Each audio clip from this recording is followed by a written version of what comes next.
তো hello friends, চলে এসেছি আমি আমার আরেকটা নতুন ভ্লগ নিয়ে। আজকে আমি আমার এই ভ্লগটাতে তোমাদের সাথে শেয়ার করে নেব আমি সকাল থেকে রাত পর্যন্ত কি কি করি। মানে এটা আমার একটা ছুটির দিন ছিল। আমি ছুটির দিন তো অবশ্যই বাড়িতে থাকি, কলেজও ছিল না, পড়ানো ছিল না, তো এবার সেই বাড়িতে থেকে আমি সকাল থেকে রাত পর্যন্ত কি কি করি, তো চলো সেটা আমরা দেখে নিই এই ভ্লগে। তো তোমাদের এই ব্লগটা কেমন লাগলো সেটাও কিন্তু পরে জানাতে ভুলবে না। তো দেখো, আমি ঘুম থেকে উঠে পড়েছি। ঘুম থেকে উঠেই আমি তোমাদের সাথে একটা ভিডিও ক্লিপস শেয়ার করে নিচ্ছিলাম। চোখ মুখ দেখে নিশ্চয়ই বুঝতেই পারছো সবে ঘরে ঘুম থেকে উঠেছি। তো ঘুম থেকে উঠেই আমি ফার্স্টে মর্নিং ড্রিঙ্কে আমার চিয়া সিডস ভেজানো জল আর আমন্ড বাদাম খেয়ে নিয়েছিলাম। এটা তো আমার ফার্স্টে খেতেই হবে, এটা আমার একদম রুটিনের মধ্যে পড়ে। তারপরে আমি ওটা খেয়ে ব্রাশ করে নিয়েছিলাম। ভালো করে ঘুম থেকে উঠে ব্রাশ করাটাও কিন্তু একটা গুড হ্যাবিটসের মধ্যেই পড়ে। ব্রাশ করে নেবার পরে আমি ফেস ওয়াশ দিয়ে আমার স্কিনটাকে একটু ক্লিন করে নিচ্ছিলাম, ফেসটাকে। তারপরেই আমি দুধ জাল দিয়ে নিচ্ছিলাম কফি বানাবো বলে। শীতকালে কফি খেতে তোমরা কারা কারা পছন্দ করো অবশ্যই কমেন্ট করে জানিও। তো দেখো, আমার কফি রেডি। আমি কফি আর বিস্কিট খেয়ে নিচ্ছিলাম।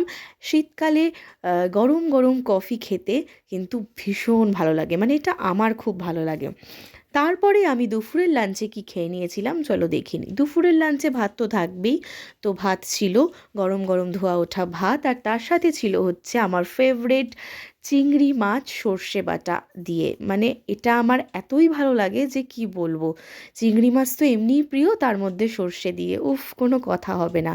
আর এটাও আমার খুব প্রিয়, যেটা হচ্ছে ডিম, মানে হাঁসের ডিম না, মুরগির ডিম তরকারি। আর সন্ধেবেলা আমি স্ন্যাক্সে খেয়ে নিয়েছিলাম হচ্ছে চিকেন পকোড়া, ভেজিটেবিল চপ, বাদাম মাখা, স্যালাড আর সস। অনেক কিছু ছিল স্ন্যাক্সে। তো সেটা আমরা সবাই মিলে খেয়েছিলাম, মানে খালি আমি একা খাইনি এত কিছু, সবাই মিলে খেয়েছিলাম। আর রাত্রিবেলা আমার এক দিদা বিরিয়ানি বানিয়েছিল। তো বিরিয়ানির হাঁড়িটা তো তোমাদের সাথে শেয়ার করলামই। আর দেখো, সার্ভ করার পরে এরকম সুন্দর দেখতে লাগছিল চিকেন বিরিয়ানি, সাথে ডিম, স্যালাড, মানে কোনো কথা হবে না। বিরিয়ানি তো ভালো লাগারই জিনিস, বিরিয়ানি কার না ভালো লাগে বলো। তো দেখো, আমি চিকেনের সাথে আলুটা ভেঙে মেখে খেয়ে নিচ্ছিলাম, মানে এই স্বাদের কোনো তুলনা হবে না। সাথে কিন্তু ডিমও ছিল। তারপর বলো, তোমাদের কেমন লাগলো আমার এই ব্লগটা?